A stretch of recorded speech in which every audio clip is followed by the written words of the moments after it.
It's not a mystery that we're in a war right now of sorts. There are wars going on in the courts.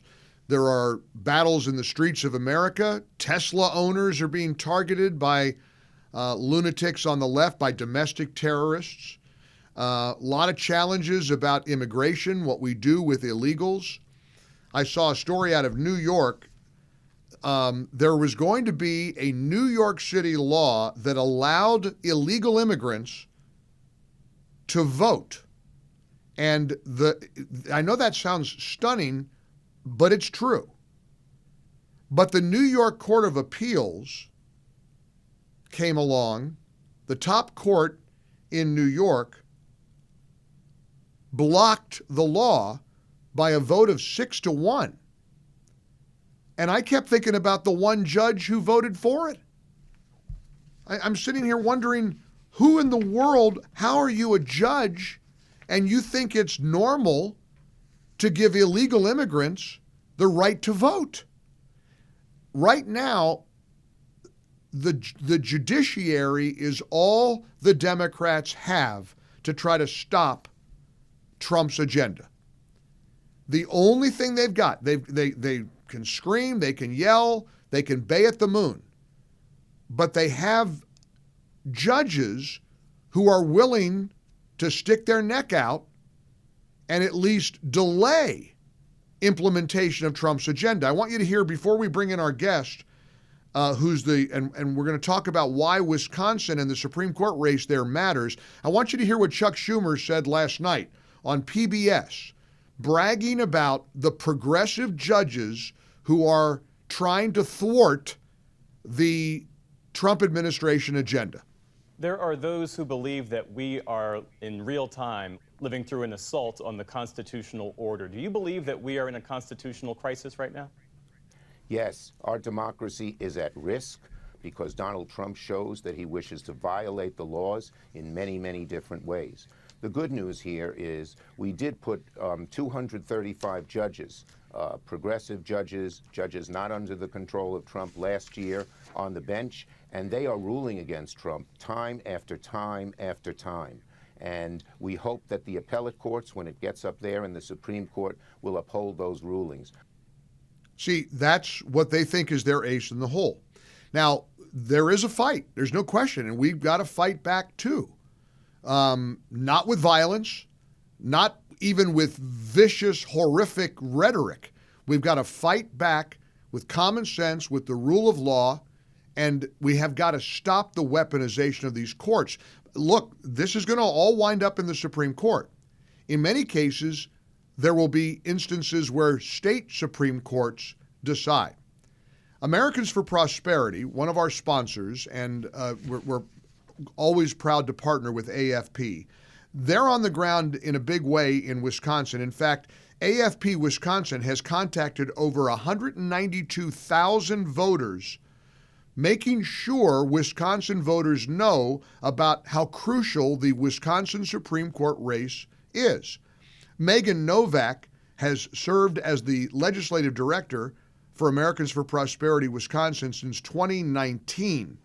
And look, she's sort of in the belly of the beast in Madison, Wisconsin, which is not exactly, like where I am today, Greenville, South Carolina. Let's welcome to the Mike Gallagher Show, Megan Novak, State of Wisconsin Legislative Director for AFP. Megan, thanks so much for joining us today. What's that feel like to be in Madison, Wisconsin?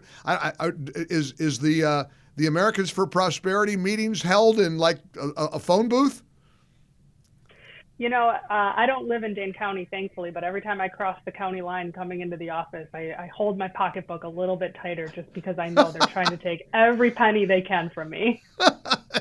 They see you coming. You know, I spent a lot of summers in Madison, Wisconsin when I was a kid. I remember how progressive the area is. But look, there's a lot of common sense people, really on both sides of the aisle, who are watching this with shock and horror to see the weaponization of our court system. And, you know, we need to spend more time talking about the importance of the Wisconsin Supreme Court race. To people out listening and watching us outside of Wisconsin, Megan, share why this race is so crucial for all of us. It's really two reasons. The first is that progressives have perfected lawfare through the judicial system in Wisconsin. That's where they tested it, and now we're seeing it brought to the nationwide level. And so if we have any chance of stopping the lawfare, we need to win the Supreme Court race. But more importantly, I think, is that the liberal candidate in this race has participated in a fundraising call with the subject line, chance to put 2 House seats in play in 2026.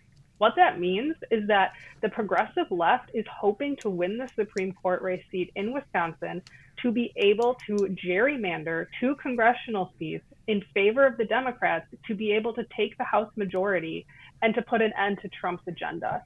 And if you are a voter who cares about the America First agenda, if you are a voter who supported President Trump and wants to see him be able to have a full 4 terms of implementing his agenda and his policies, then you have to care first about this Wisconsin Supreme Court race, because if they have their way, that House majority is gone in 2026 or even earlier, and we will not have a chance to fight back anymore. This election on April 1st will determine the tilt of certainly a divided bench ideologically. Wisconsin is described often as a purple state. But look, like you said, Wisconsin is sort of the breeding ground for some of the national implications over redistricting, election laws. So let's make sure everybody understands what's at stake here. If the Republican wins, there will be a conservative majority until at least 2026. If the Democrat wins, the court will have a liberal majority until at least 2028. Liberals have held the majority on the Wisconsin court since 2023. I understand that while the Democrat candidate is ahead, the Republican has narrowed the gap and has made great inroads. That's absolutely right. And in just since 2023, when liberals retook the majority, they have thrown out precedent in a way that I have never seen before. They're rehearing cases that were decided a year to 18 months prior and absolutely flipping the precedent, especially when it comes down to election integrity issues like ballot boxes to be able to drop off absentee ballots. This court knows absolutely no bounds of what they're willing to do to implement the progressive left's agenda. And if we don't fight back now and retake this seat, who knows what they could do to destroy Wisconsin in the next 3 years. It's really terrifying as a resident, longtime resident, almost my entire life of this state. Let's talk a little bit about what we can do. Megan Novak is our guest. She's State of Wisconsin Legislative Director for AFP, Americans for Prosperity. For people all over the country who are concerned about this lawfare, what can we do? What can Americans do to get involved? The number one thing you can do is if you have any family or friends in Wisconsin, you need to make sure that they get out and vote for Brad Schimmel, the conservative rule of law candidate in this race. Early voting is open right now. So you can go to your city town hall or whatever the location is. You can vote now, bank your vote early, and get that done. But if you can't make it early, election day is April 1st. So that's the number one thing. Any family or friends in Wisconsin, you need to make sure that they're turning out to vote either on or before April 1st. The second thing you can do is you can get engaged with AFP. If you go to afpwisconsin.com, you can get connected with us. And even if you live in South Carolina or Florida or California, wherever you live, if you want to make calls into the state of Wisconsin to connect directly with Wisconsin voters about the importance of this race, we would love to get you trained up and show you how to do that, because this race is just too important for anyone to sit on the sidelines. Let me repeat the website, afpwisconsin.com, easy site to remember, afpwisconsin.com. Look, this is what grassroots Americans need to do, and as I've been reading about this Wisconsin Supreme Court race, the real peril for the Republican candidate, Brad Schimmel, is that Republicans don't show up. And contrast that with a recent polling data that was revealed by Vox, of all sites, the other day, that if every registered voter would have shown up in November of 2024, Trump would have expanded his popular vote victory. Instead of winning by 1.7 points, he would have won by over 5 points if every registered voter had shown up. So, look, the Democrats are losing the narrative, Megan. You know it. I know it. I think most of our audience knows it. But if you don't show up in Wisconsin to cast your ballot, we're going to get what we deserve here. You've got to participate. That's absolutely right. We know what they're going to turn our state into. They've had Bernie Sanders come in and rally.